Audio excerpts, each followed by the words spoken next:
collègues, chers étudiants, bonsoir. Donc ce travail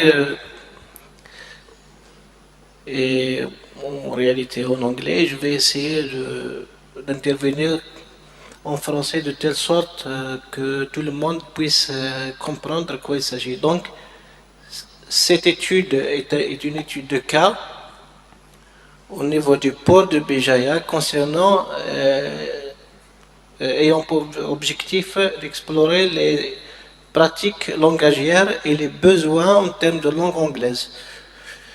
C'est une étude à long terme qui nécessite beaucoup d'autres travaux, mais à présent, on a essayé de décrire la situation des pratiques langagières au niveau du port de Béjaïa par le personnel de régulation, c'est-à-dire les officiers de port, les officiers radio, les pilotes et les officiers de sûreté.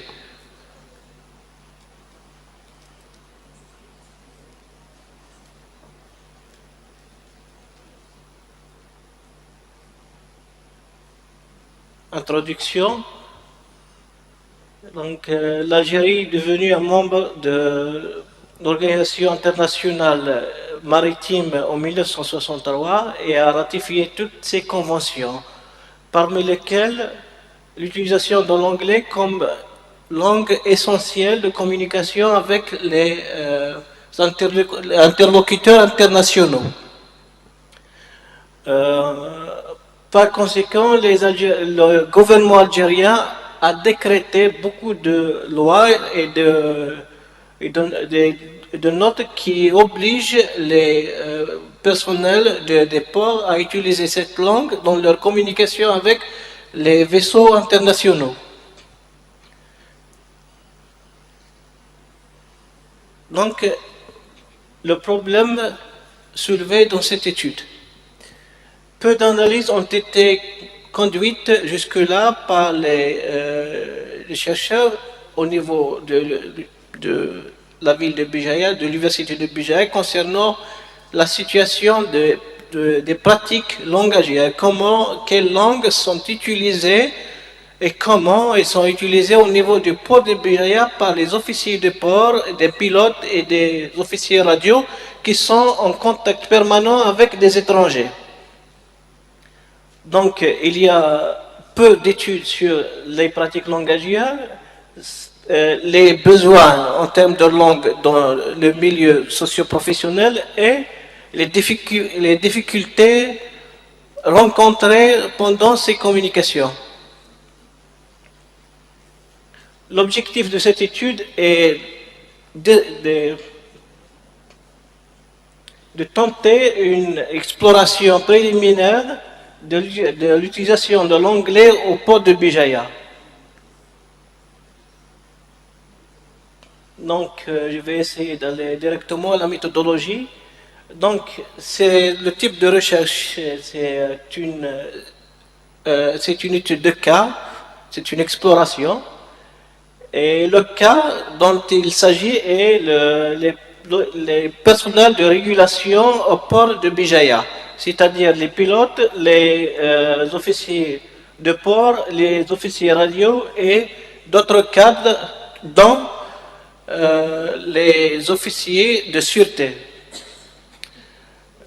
Donc, l'outil de collecte de données concerne des interviews approfondies et les résultats seront analysés selon les sujets qui émergent.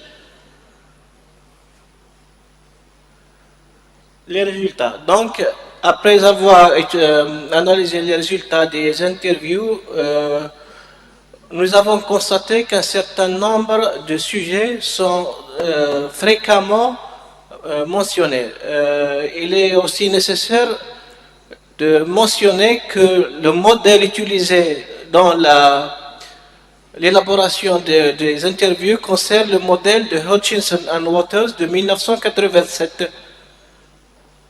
Donc, les sujets dont il a été, les sujets les plus cités dans cette interview concerne la nature de la communication maritime au sein du port de Bijaya. Les langues en contact au niveau du port de Bijaya, les buts de l'utilisation de l'anglais, les modes de communication, les contenus linguistiques dont dont cette communauté a besoin. Les événements communicatifs, le statut et l'identité des interlocuteurs étrangers utilisant la langue anglaise.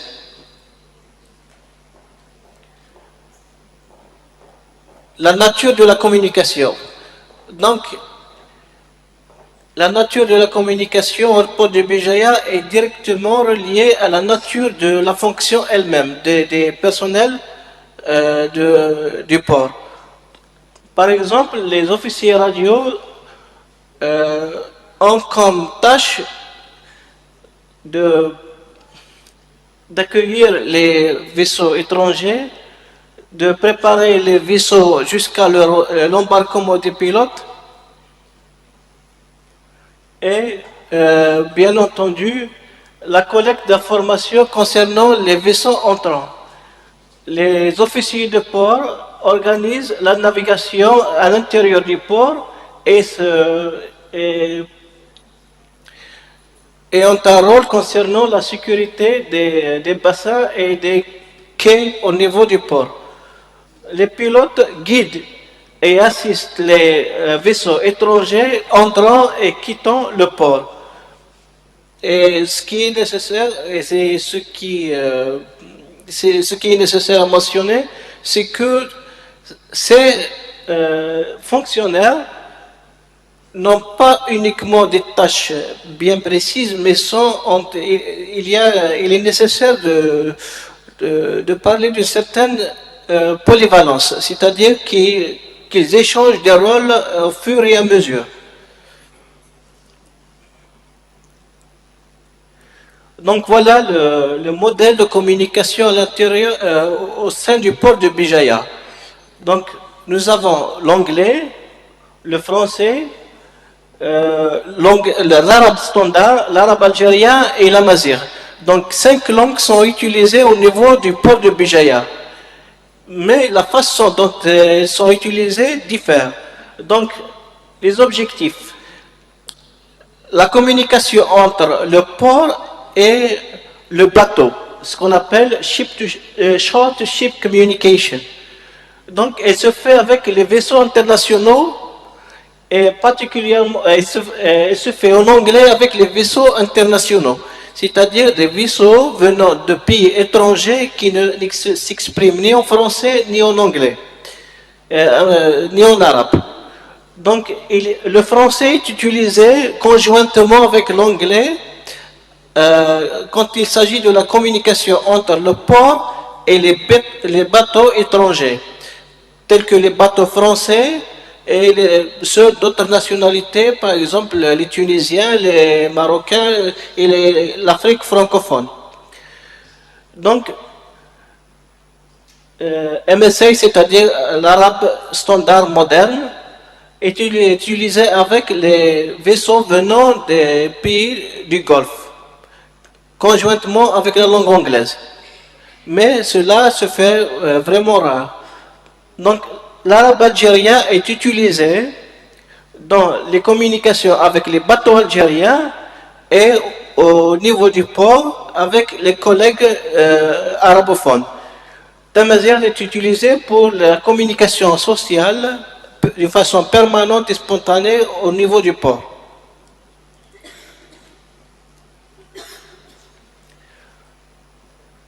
Donc, les objectifs de l'utilisation de l'anglais.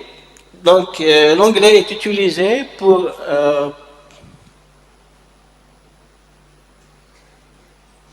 je vais aller directement aux conclusions.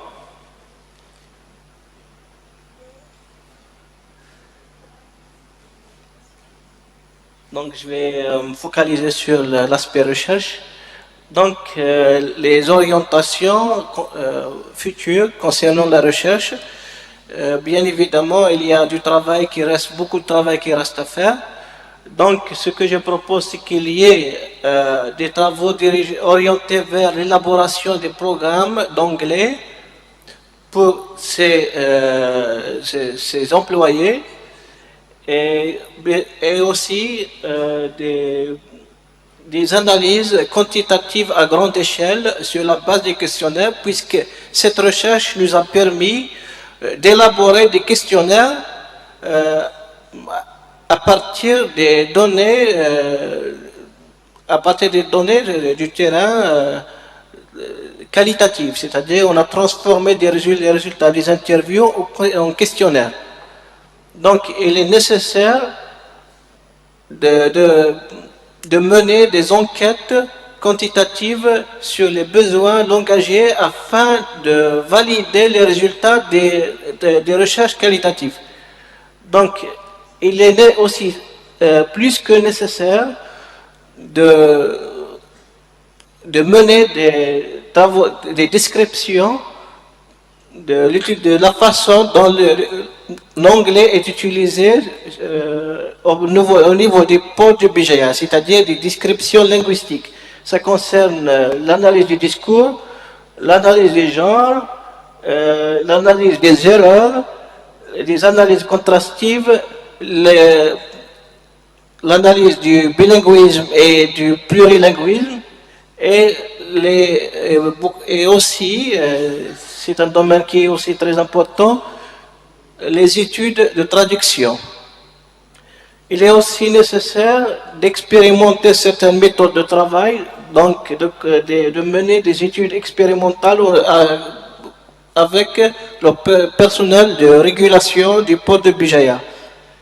Il est aussi nécessaire de former les enseignants afin qu'ils puissent travailler comme des consultants de langue et dans le domaine de l'anglais maritime. Et merci.